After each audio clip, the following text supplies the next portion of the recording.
back to our channel. We are James and Keli, two expats that lived in China for 4 years. We are always asked, what is the cost of living like in China? So we made this video to fully disclose all of the details about what it's like living in China.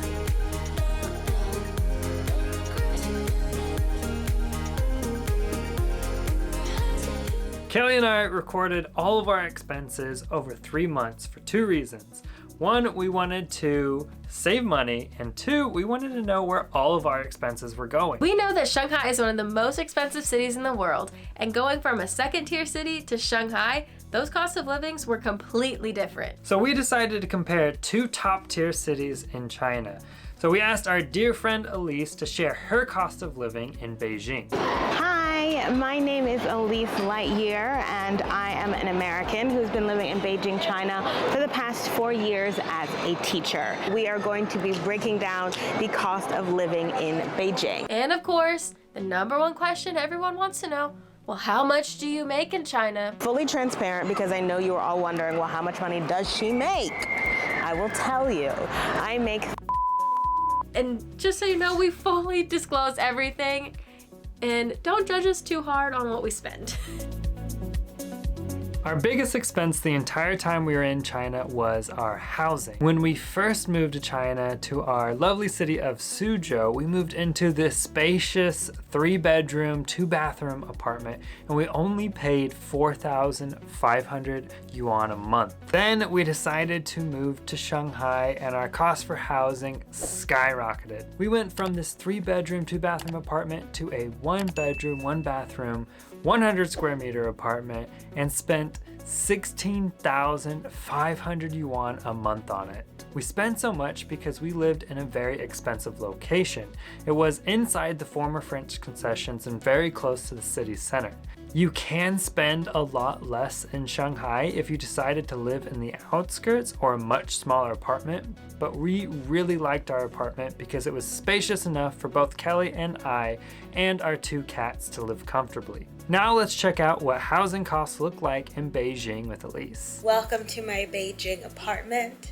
I live in a 1-bedroom, 1-bathroom loft style apartment about 45 minutes to an hour away from the city center. I kind of live in a more suburban area of Beijing, and the further out you are from the center of the city, the more affordable it gets. So the price for my apartment is 6,200 yuan per month.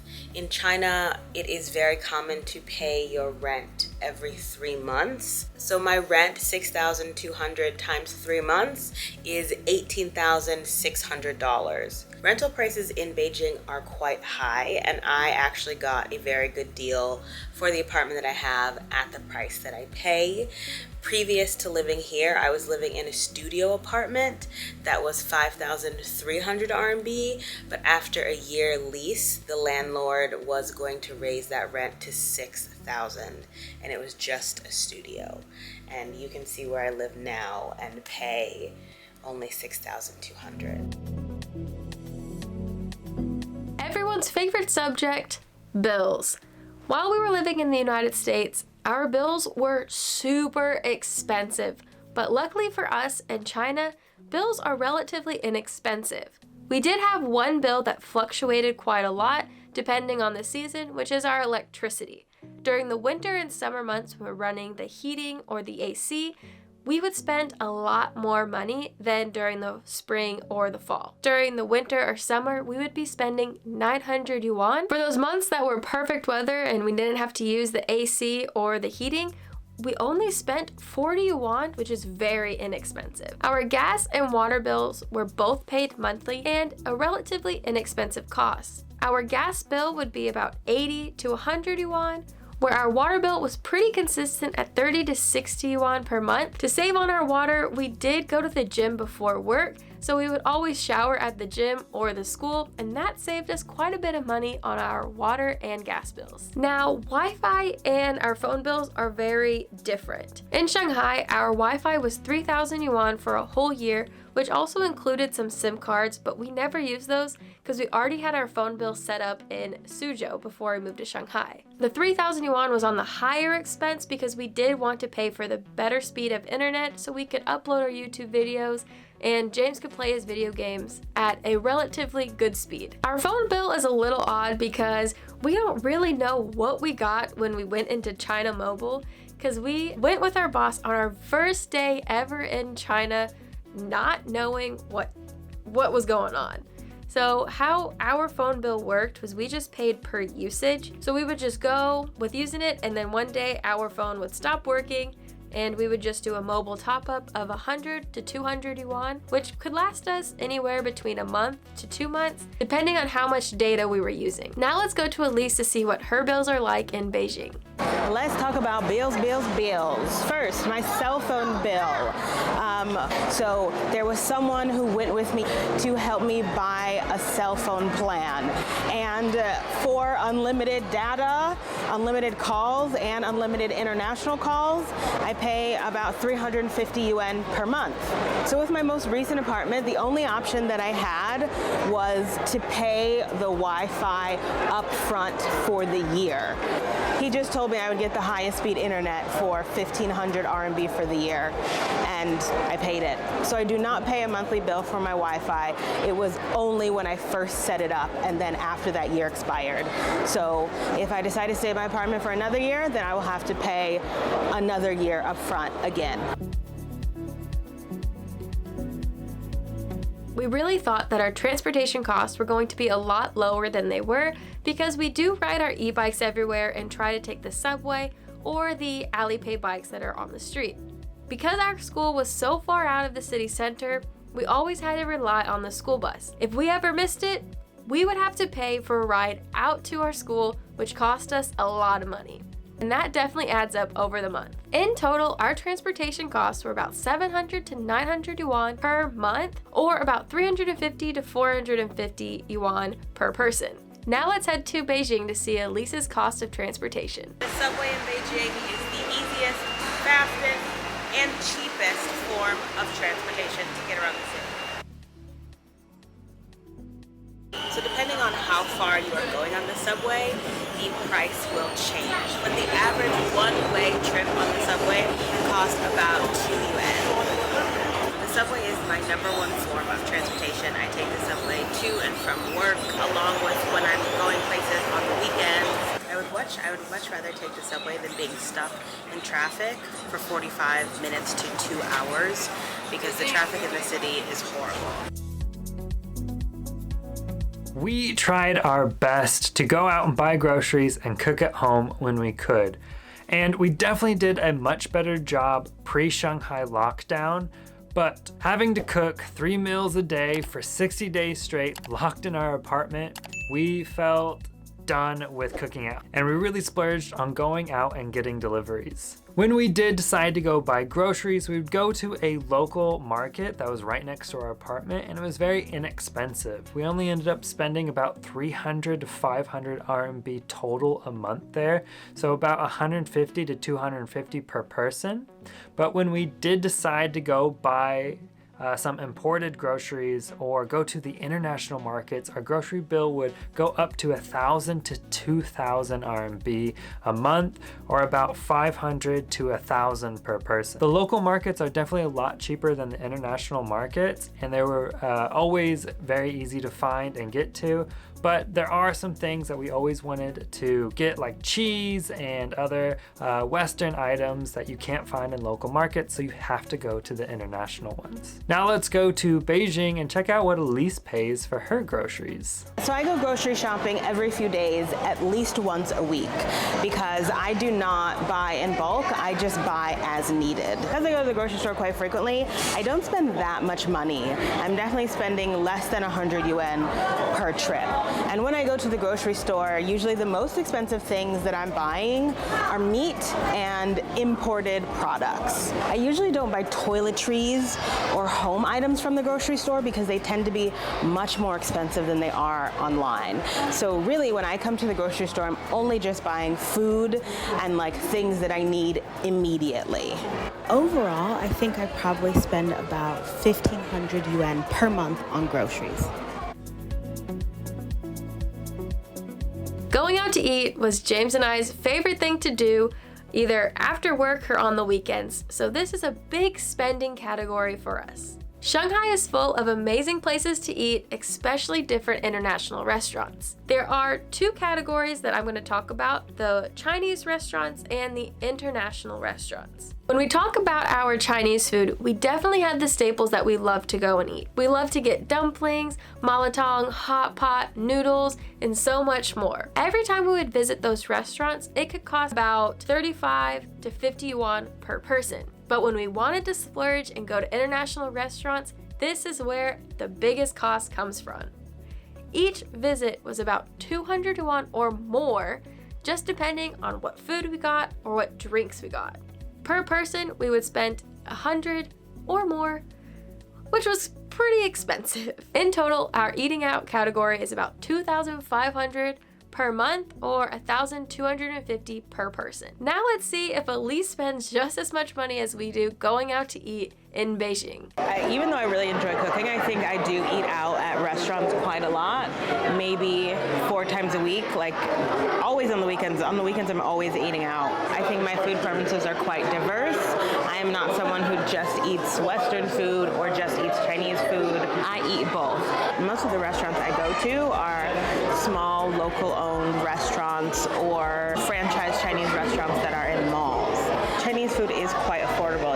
You can have a meal with, 4, 5, 6 dishes and still spend under 100 yuan. I'd like to estimate that I'm spending about 550 yuan per month eating Chinese food in person at Chinese restaurants. But when it comes to eating Western style food, let's go ahead and just triple the price because Western food in Beijing is very pricey, almost the same price that you would pay in the US. Food delivery in China was definitely one of our biggest weaknesses because it was so easy and was our go-to thing when we came home from work too tired to cook our own food, which happened a lot. Looking back on our expenses, we definitely had one weekly occurrence, which was ordering Indian food every week, which is about 100 RMB per curry, plus rice, plus naan. It ended up being quite expensive for us. So our monthly total for delivery was about 3,000 RMB a month, or about 1,500 per person. When we did get deliveries, the bulk of the cost is definitely the international food that we would order, whether it be our Indian curry or our chicken wraps, or just ordering a salad from somewhere. They're always much more expensive than the Chinese restaurant. Now let's see how Elise handles deliveries in Beijing. For someone living in China, it's super common for people to get delivery every week, several times a week because it's so convenient. But I prefer to eat at a physical location. I'm kind of scarred from delivery services due to COVID. But when I do, it's usually Western food, like a salad or something like that, or Chinese breakfast. Chinese breakfast is very, very cheap. For delivery with Chinese breakfast, maybe I'm spending 15 yuan.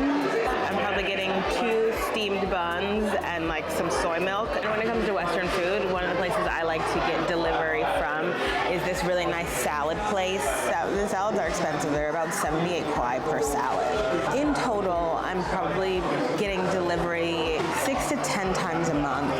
And I'm probably spending about 350 yuan a month in deliveries.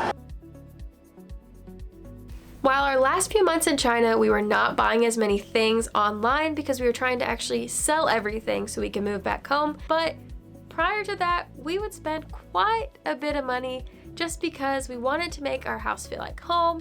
We bought our cat food, cat litter, different housing supplies. We would even buy things for our classroom. For this category, we also include the random things that we would get, such as a haircut, using different portable phone chargers, or just getting drinks at Family Mart or little things like that. This cost also includes having an IE that would come weekly in Shanghai. So in total, our miscellaneous category is anywhere between 2,000 to 3,000 yuan, or 1,000 to 1,500 per person. Let's see how much Elise spends on Taobao, because it is a very easy thing to spend a lot of money on in Beijing. Let's talk online shopping. Yes, I'm in a mall, but do I actually shop in these malls? No, because they're too expensive. I shop on Taobao, mainly because I am not the same size as the average Chinese person, so I cannot shop for clothes in China in malls. Online, I know I can always find my size, and everything gets delivered within 2 days, and it's easy for me to return things, and I can get a refund within 7 days. So online shopping is where a lot of my money goes every month. I also use Taobao to buy makeup, hair products, because these are things that I cannot buy in stores. Also things like jewelry, these earrings, these necklaces came from Taobao. This Rode mic came from Taobao. This phone case slash purse thing came from Taobao. This backpack that I'm wearing, Taobao. I don't even know. I don't really want to know how much I spend in a month on Taobao, but for the sake of this video, anywhere between 2,000 to 4,000 a month on Taobao.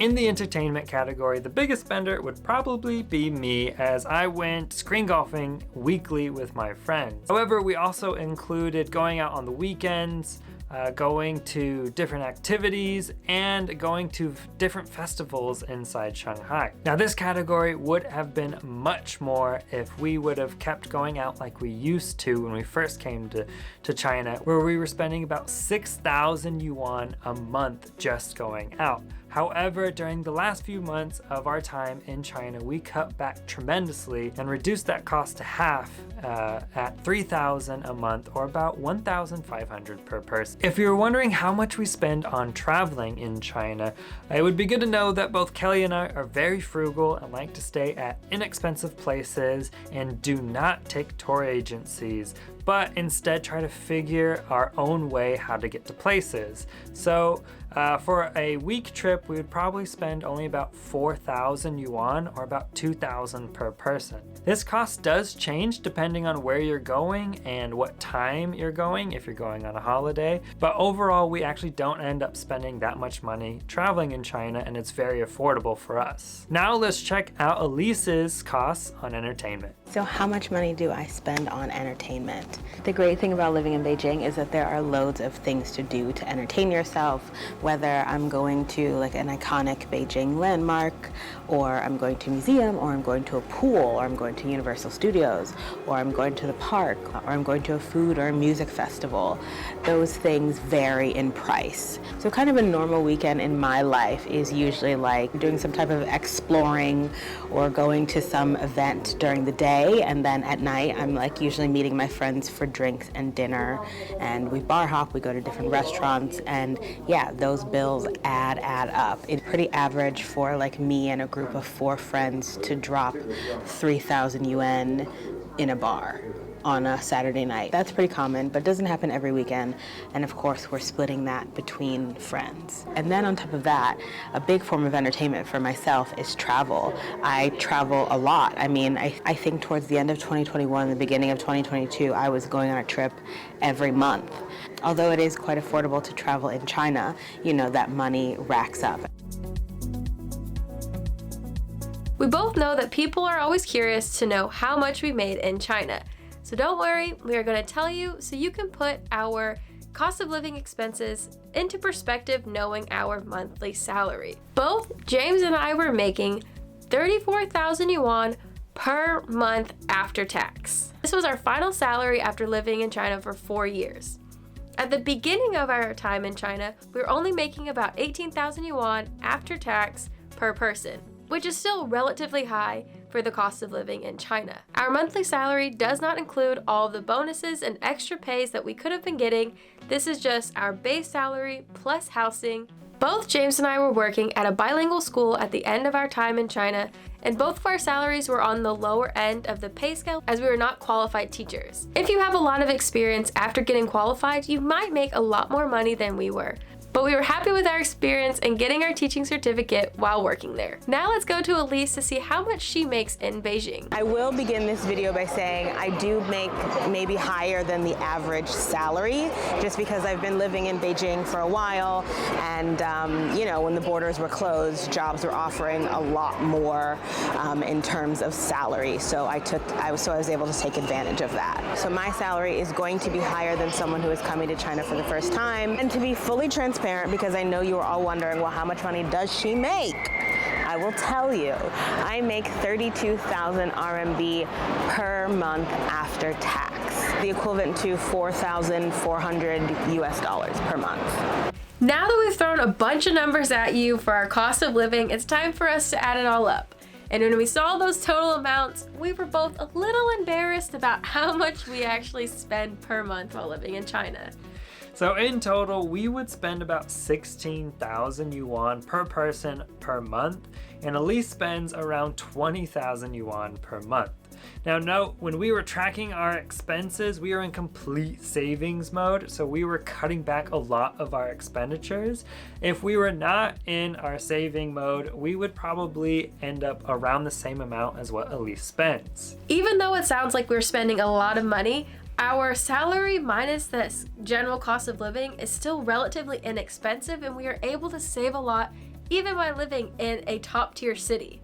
We hope that this video kind of gives you an idea of what life in China is like and the cost of living associated with us. And just so you know, we fully disclose everything, and don't judge us too hard on what we spend. If you like this video, make sure to give it a thumbs up and leave a comment below about any questions that you have about living in China. Also, subscribe to our channel to check out all of our adventures coming up as we start to travel the world. So we still have one video left of our time in China, and then we're saying 再见中国 and heading off. So we'll see you in the next one. See ya. Bye.